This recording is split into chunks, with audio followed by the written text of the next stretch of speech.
Kashyap Samajwadi party से हैं, रोहित अग्रवाल राष्ट्रीय लोकदल से हैं, सुरेंद्र राजपूत कांग्रेस से हैं, अरुण राजभर एसबीएसपी से हैं और संदीप पांडे को मैंने बुलाया। ये याचिकाकर्ता हैं, इन्होंने ही ये बखेड़ा और बवाल खड़ा किया था और इलाहाबाद हाईकोर्ट ने आर्डर भी इन्हीं की याचिका पर लखनऊ खंडपीठ ने किया था। वीरेंद्र सिंह जी हमारे स्टेट हेड, शुक्रिया आप सभी का।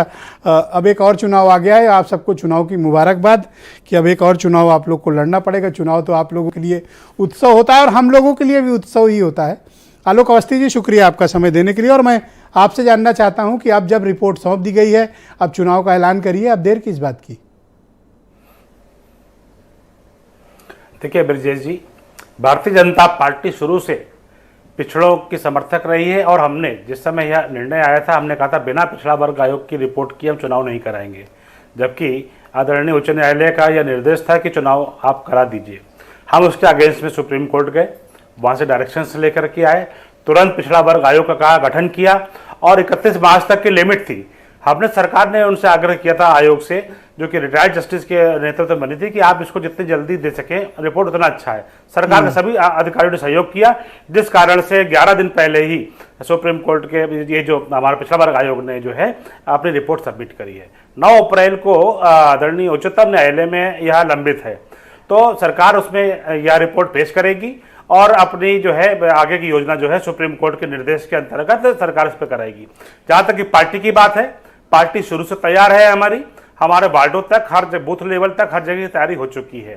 भारतीय जनता पार्टी के पास एक ईमानदार और सक्षम नेतृत्व है, योगी आदित्यनाथ जैसा, और हमने ये करके दिखाया है। आपको मालूम है कि 16 नगर निगम थे इसके पहले, जो 5 साल पहले चुनाव हुए थे। 16 नगर निगम में 14 भारतीय जनता पार्टी के नगर निगम में हमारे मेयर जीते थे। समाजवादी पार्टी का तो खाता भी नहीं खुल पाया था। तो ये हमारा प्रदर्शन कहलाता है कि हमारी तैयारी है। तैयारी इसलिए है, हम जनता के साथ जुड़े हुए हैं, जनता से जुड़े हुए मुद्दे को उठाते हैं, उनकी सुरक्षा और उसकी चिंता करते हैं, कानून व्यवस्था को। तो सर आ जाओ चुनाव मैदान में, अब तो दो हाथ हो जाएं। प्रचुरता, अब तो विपक्ष भी तैयार बैठा है, आ जाओ चुनाव मैदान में, दो हाथ हो जाते हैं। हम तो तैयार बैठे हैं, हम तो तैयार बैठे हैं। तो कर दो घोषणा चुनाव के लिए है जिनकी विश्वसनीयता संकट में है। ये उन पार्टियों के लिए जो है ये संकट का समय है, क्योंकि चाहे कांग्रेस का रहा हो या समाजवादी पार्टी का रहा हो, इनके नेता समय समय पर आते हैं, उसके बाद गायब हो जाते हैं। जबकि भारतीय जनता पार्टी के नेता योगी आदित्यनाथ जी 24/7 365 दिन लगातार जनता के हित के लिए काम कर रहे हैं।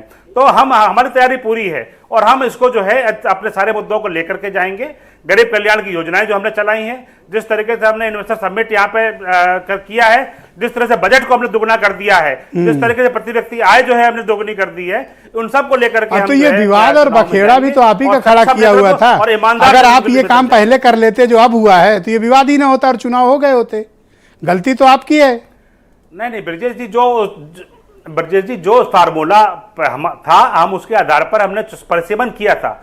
उस समय भी सबका कोटा पूरा किया है, किसी का कोटा नहीं कटा है। इसको समाजवादी पार्टी ने गलत ढंग से रखने का प्रयास किया है और यह स्पष्ट है कि जो नीतियां थी वो कोर्ट ने एक्सेप्ट करी थी। उन्होंने कहा था कि नहीं, पिछड़ा वर्ग आयोग बना करके आप इसको पूरा उस पर करिए। हम तुरंत तैयार थे, हमारे पास तो ऑप्शन था, हम पहले करा सकते थे चुनाव। कोर्ट ने आदेश दिया था, लेकिन ना, योगी आदित्यनाथ जी ने तुरंत 24 घंटे के अंदर ही हाईकोर्ट के निर्णय के बाद कहा कि नहीं, हम जो है आयोग का गठन करेंगे और हम सुप्रीम कोर्ट में जाकर। शुक्रिया आलोक जी, थैंक यू। हमारी मंशा साफ है, नियत साफ है। इस डिबेट को आगे बढ़ाते हैं। संदीप पांडे